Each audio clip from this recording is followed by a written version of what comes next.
Hello, welcome to today's episode of Craft the Draft's Coates Talent League club by club previews. And on today's agenda, we're looking at the Murray Bushrangers, quite a deep squad for their 2025 list. And we're going to go through them all with Jonty Ralsmith, Craft the Draft analyst. Jonty, how are you?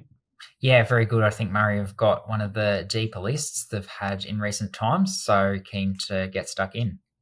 Let's reel off a few names just at the top. Ryder Corrigan, Liam Hetherton, Riley Onley, Lenny Kohler, Harry Dean, Harrison Wilson, Colin Ainsworth, Ben Kennedy, Ryan Ash, and Cody Gardner. Just a few that we'll go through, and we're sure there's going to be plenty more that put their hands up over the course of the season. Where do we want to start? Let's probably actually profile Liam Hetherton, a name that you've done so quite recently on Craft of the Draft through our introducing stage. And if you want a wider look on his game, you can head over to Zero Hangers YouTube to check out that full video. But a key forward who looks like he could have some great upside for Murray this year. Yeah, came onto the scene probably a bit later than some of the other key forwards in the Coates Talent League last year, but his games that were at the top end were right at the top end. He kicked 5 goals in a trial game for New South Wales ACT and was clearly the difference in that game. He spearheaded that forward line with aplomb.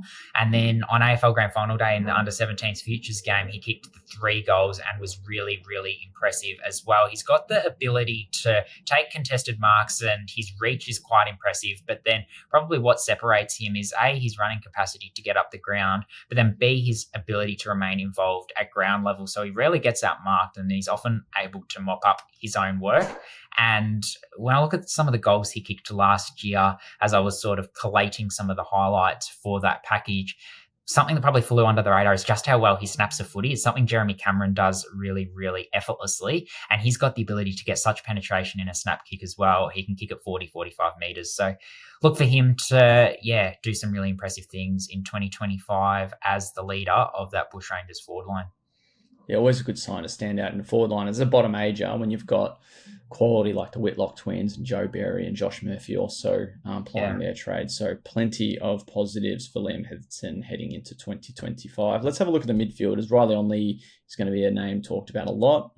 Second half of their AFL Academy selections for the year ahead. Big-bodied midfielder who's going to have plenty to say on the Murray Bushrangers prospects this year. Yeah, really powerful sort of player. They'll hope he can develop into the type who, wins that contested footy and pounces on the loose ball and is then really hard to tackle. He is inherently hard to tackle. So probably about making sure he's able to use that strength in the most effective way possible to power out the front of stoppage. And he'll be really well assisted by Ryder Corrigan. I think Ryder Corrigan's the best Coates Talent League player outside of the AFL Academy. I think the clear consensus is that Max King is the overall best player from outside the academy.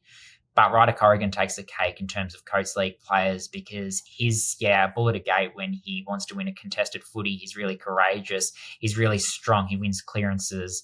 Maybe his ball use could be a little bit better, but he has shown that when he's in time and space, he's generally pretty sound by way of kicking execution, and he's able to win the hard ball, and his ability to find teammates and feed it out is really strong as well. So having those two as a 1-2 punch in the midfield, will certainly give them a bit of a boost from the source. Corrigan, one of Murray's 2 features in the under 16s All-Australian side from a couple of years back, and the other one being Harry Wilson, one of their running defenders, Tanner Armstrong, another one who might be one of their leading bottom age talents. What are your profile on some of those dashing defensive options for Murray? Yeah, so Harry Wilson's one who, uses it quite well, is able to get up the ground, and he's quite neatly skilled. He's good below his knees. And Tanner Armstrong showed a lot at the Under-16s National Championships in 2024, a really, really impressive player who can certainly roll through the midfield. But, I think he'll be plying his trade mostly as a running defender and has the ability to win some one-on-ones as well, which is always handy given we know how offensive a position that the halfback can be. So those two will certainly look to set Murray up from the back half. What about some of the medium defenders, maybe the more two-way assets that can really be dependable on the defensive side of their game? Ryan Ash being one of them, the younger brother of GWS's Lockie. Yeah, he is. He's really strong. Cody Gardner, another one. They've got the ability to lock down, but then, they're quite calm and composed on the last line as well. And then Toby Hunt is one who has been talked about as having had quite a strong pre-season by those around the Bushrangers. He's a little bit of a smoky. He didn't necessarily get the exposure at all last year for the Bushrangers, but yeah, he'll start the season off halfback and he's one to watch. We'll see how he goes at the speed of Coates Talent League level.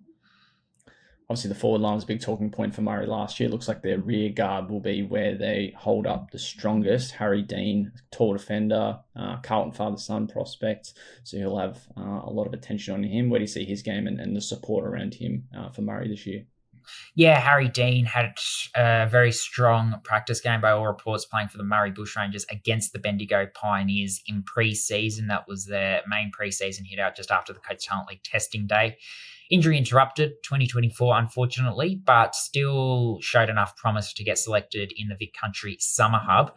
He's got the willingness to fly at the footy, which is a great start for a key defender. He likes to take marks and he's really hard to beat one-on-one by all reports. So I haven't watched a whole lot of him, but certainly everyone who has watched him speaks really highly of him. And yeah, having the vertical leap that he has certainly bodes well. And then, yeah, Lenny Collar as well. He's one who will look to represent the Allies. The Allies have got a lot of stock this year, though, so it'll be a hard side to crack into. But I think he's one of the better one-on-one defenders, sort of lockdown types in the league. So, yeah, like you say, that they've got all different sorts of defenders and types of players in the back line. So it'll be about balancing it out. But, yeah, they'll be hard to score against for sure, the Bushys. Couple of the 19-year-olds that are coming back, and we mentioned earlier in the show, Cohen Ainsworth, Ben Kennedy, potential mid-season draft options, but they'll at least for now be able to add something to this Bushrangers side in their third year campaigns. Again, both defenders by trade. So, yeah, it'll be interesting to see whether they are thrown around positionally, because we do know if you're going to go in the mid-season, you generally have to show something a little bit above and beyond what you did in your top-aged year.